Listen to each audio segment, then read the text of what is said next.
அனைவருக்கும் வணக்கம். இந்த வீடியோவில் என்ன பார்க்க போகிறோம்னா, ஏகாதேசி என்றால் என்ன, ஏகாதேசி விரதத்தை எவ்வாறு கடைபிடிப்பது, அப்படி கடைபிடித்தால் என்னென்ன பலன்கள் ஏற்படும் என்பது பற்றிய சுவாரஸ்யமான தகவல்களை தெரிஞ்சுக்கலாம். வாங்க வீடியோக்குள்ளே போகலாம்.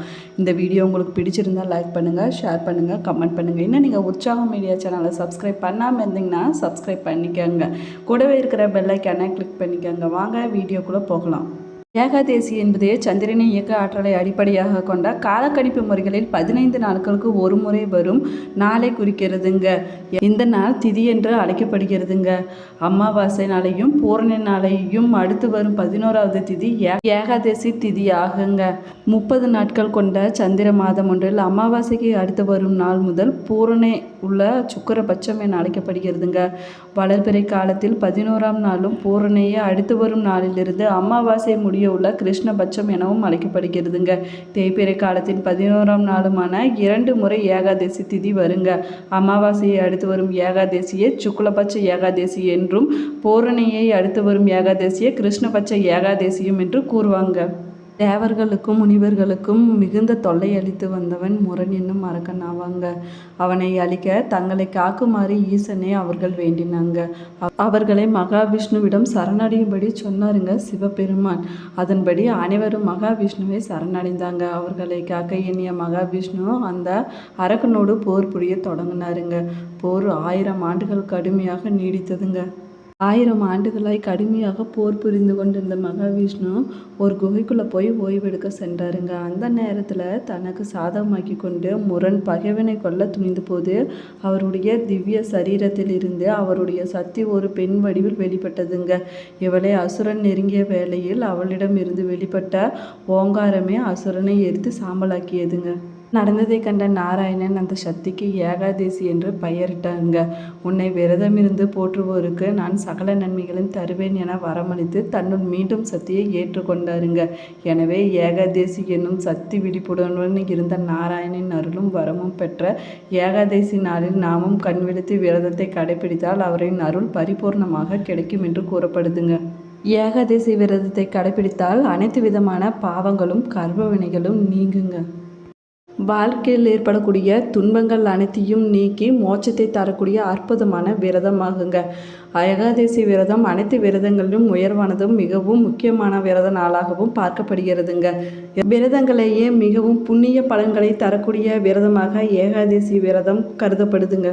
பெருமாளுக்கு மிகவும் பிடித்தமான ஏகாதேசி விரதத்தை கடைபிடித்து வந்தால் அவருக்கு பெருமாளின் அருள் முழுமையாக கிடைக்குங்க. வைகுண்ட பதவியும் கிடைக்கும் என்பது நம்பிக்கையாக கூறப்பட்டு வருகிறதுங்க.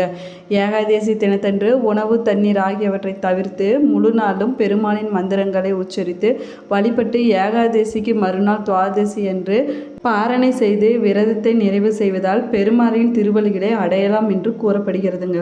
மாதத்திற்கு 2 முறை என வருடத்திற்கு 24 அல்லது 25 ஏகாதேசி விரத நாட்கள் வருகின்றனங்க.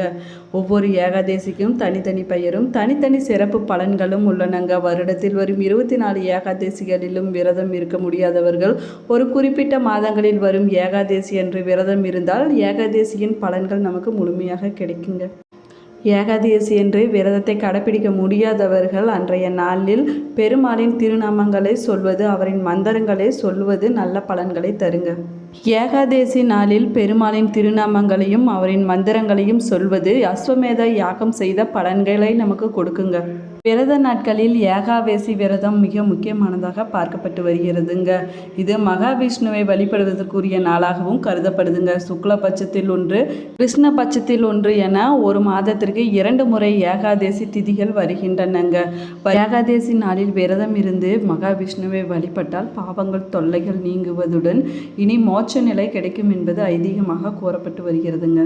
நாள் முழுவதும் தண்ணீர் கூட குடிக்காமல் இந்த ஏகாதேசி விரதத்தை இருந்து வருகின்றனங்க. இதற்கு நிர்ஜல விரதம் என்று பெயருங்க. ஒரு சிலர் பழங்கள் மட்டும் சாப்பிட்டு கொண்டு ஏகாதேசி விரதத்தை கடைபிடித்து வருகின்றனங்க. ஏகாதேசி விரதம் இருப்பவர்கள் மறுநாள் துவாதசி திதியில் தான் விரதத்தை நிறைவு செய்து கொள்ள வேணுங்க. ஏகாதேசி என்று என்னென்ன செய்யலாம் என்பதை பற்றி பார்க்கலாம் வாங்க. ஏகாதேசி நாளில் அதிகாலையில் எழுந்து ஆறு, குளம் போன்றவற்றில் புனித நீராடுவது சிறப்பான பலன்களை தருங்க. விஷ்ணு மற்றும் மகாலட்சுமியின் படங்களை வைத்து நெய் விளக்கு ஏற்றி வழிபட வேணுங்க. பூக்கள் அல்லது மாலை, இனிப்புகள், பஞ்சாமிர்தம் ஆகியவற்றை மகாவிஷ்ணுவுக்கு படைத்து வழிபடுவது மிகுந்த பலன்களை தருங்க. ஏகாதசி பூஜையில் துளசி கண்டிப்பாக இடம் பெற்றிருக்க வேணுங்க. மகாவிஷ்ணுவிற்கு படைக்கும் ஒவ்வொரு பொருளிலும் துளசி இலைகள் சேர்க்கப்படுவது மிக முக்கியமானதாகுங்க. ஏகாதசி பற்றிய கதைகளை படிக்கவோ கேட்கவோ செய்யலாங்க. ஓம் நமோ பகவதே வாசுதேவாயா என்ற மந்திரத்தை பாராயணம் செய்து வந்தால் நல்ல பலன்கள் கிடைக்குங்க. ஏகாதசி நாளில் விஷ்ணு கோவிலுக்கு சென்று வழிபாடு செய்யலாங்க. குறைந்தபட்சம் 2 நபர்களுக்காவது அன்னதானம் வழங்குவது நல்ல பலன்களை கொடுக்குங்க. விரதத்தை நிறைவு செய்யும் போது எளிமையான உணவுகளை எடுத்துக்கொள்வது நல்லதுங்க. அமாவாசை விரதம், பௌர்ணமி விரதம், சஷ்டி விரதம், சனிக்கிழமை விரதம், வெள்ளிக்கிழமை விரதம் என்று பல வகையான விரதங்கள் இருந்தாலும் ஏகாதசி விரதத்துக்கு தனித்துவமான மகத்துவம் உண்டுங்க. எத்தனை விரதங்கள் இருந்தாலும் அத்தனை விரதங்களும் ஏகாதசி விரதத்துக்கு நிகராகாதுங்க. மிக சிறப்பு வாய்ந்த இந்த விரதத்தை இன்று பலரும் மேற்கொள்வதில்லைங்க. ஏகாதசி விரதத்தை கடைபிடித்து வருவதால் கோபம், குரோதம், மாச்சரியங்கள் விலகி எண்ணங்கள் தூய்மையாகுங்க. நாம் செய்த பாவங்கள் விலகி ஏற்றம் தரும் வகையிலான இனிய வாழ்க்கை அமையுங்க. மனதை ஒருநிலைப்படுத்தி நாள் முழுவதும் விரதம் இருப்பது மிகவும் விசேஷமாகுங்க. ஏகாதசி நாளில் அதிகாலையில் எழுந்து குளித்து முடித்துவிட்டு தினந்தோறும் செய்யும் பூஜைகளை நாம் செய்ய வேணுங்க. மகாவிஷ்ணுவை மனதில் நினைத்து கொண்டு அவரது மந்திரங்களை பாராயணம் செய்ய வேணுங்க. உடல் நலம் குறைவாக இருப்பவர்கள் சாமிக்கு நெய்வேதனம் செய்யப்பட்ட பழங்களை மட்டும் சாப்பிடலாங்க. விரதத்தை கடைபிடிக்கும் போது குளிர்ந்த நீரை குடிக்கலாங்க. மழை மாதங்கள், குளிர்மிக்க மாதங்களில் 7 முறையே துளசி இலைகளை சாப்பிடலாங்க. ஏகாதசி நாளில் பகலிலும் சரி இரவிலும் சரி தூங்காமல் கண் விழித்து இறை சிந்தனையுடன் இருக்க வேணுங்க. அப்போது எம்பெருமானை குறித்த கதைகள், பாடல்கள் ஆகியவற்றை பாடலாங்க. மற்றவர் சொல்லி கேட்பது நல்ல பலன்களை தருங்க. ஏகாதசி அன்று விஷ்ணுவின் அருளை பெற பலர் பக்தியுடன் விஷ்ணுவை வழிபடுகின்றனருங்க. மேலும் ஏகாதசி அன்று விரதம் இருப்பது நல்லதாகுங்க. இதன் வழியாக விஷ்ணு பகவானின் அருளை பெற முடியுங்க. ஏகாதசியில் விஷ்ணுவை வழிபடுவதும் விரதம் இருப்பதும் தான் நல்ல பலன்களை தரும். மகாவிஷ்ணுவை வழிபடுவதற்கு 2 விதமான அகமங்கள் உள்ளனங்க. ஒன்று வைகாசனம், மற்றொன்று பஞ்சார்த்தம் என 2 அகம முறைப்படிகளில் மகாவிஷ்ணுவை வழிபடலாங்க. உதாரணத்துக்கு ஸ்ரீரங்கம், காஞ்சிபுரம், திருவள்ளூர் ஆலயங்கள் போன்றவை பஞ்சார்த்தன முறைப்படி வழிபாடுகள் நடைபெறும் கோயில்கள் ஆகுங்க. திருப்பதி, திருவைந்திரபுரம் போன்றவை வைகாசன அகம முறைப்படி வழிபாடுகள் நடைபெறும் ஆலயங்கள் ஆகுங்க. திதியை பிடித்தால் விதியை வெல்லலாம் என்பது பெரியோர்களின் வாக்காகுங்க. திதிகளில் மிகவும் உன்னதமாகவும் உயர்வானதாகவும் கருதப்படுவது ஏகாதசி திதியாகுங்க. ஏகாதசி என்ற சொல்லுக்கு 11ஆம் நாள் என்பது பொருளாகுங்க. ஏகாதசி திதியின் அதிபதி மகாவிஷ்ணு என்பதால் இந்த நாளில் அவரை வழிபடுவது மிகச்சிறந்த பலன்களை கொடுக்குங்க. மகாவிஷ்ணுவை நினைத்து வழிபடும் விரதங்களின் முதன்மையானதாகவும் சக்தி மிகுந்ததாகவும் இருப்பது ஏகாதசி விரதமாகுங்க. மனித பிறவியின் அறிந்ததும் அறியாமலும் செய்த அனைத்து விதமான பாவங்களையும் நீக்கி நிறைந்த செல்வ பாக்கிய பலன்கள் மற்றும் முக்தியை தரும் விரதமாகுங்க இந்த ஏகாதசி விரதம்.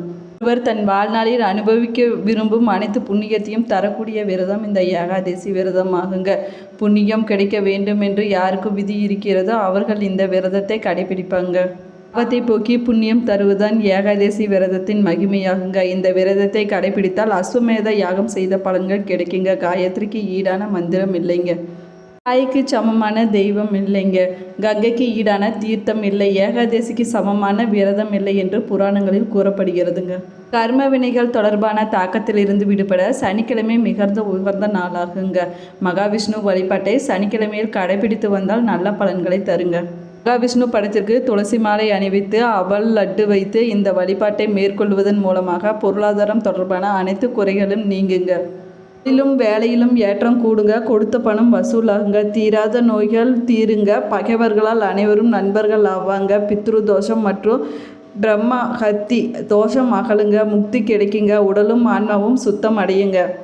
ஏகாதசி அன்று விரதம் இருந்து மகாவிஷ்ணுவின் அருளை பெற்றால் சுய ஜாதகத்தில் உள்ள தோஷங்கள் நீங்குங்க. வறுமை விலகி நிலையான நிரந்தரமான முன்னேற்றம் கிடைக்குங்க. தசமி, ஏகாதசி, துவாதசி ஆகிய 3 நாட்களும் விரதம் இருப்பவர்கள் அவர்களது சிந்தனையில் மகாவிஷ்ணுவின் பாராயணம் செய்ய வேணுங்க.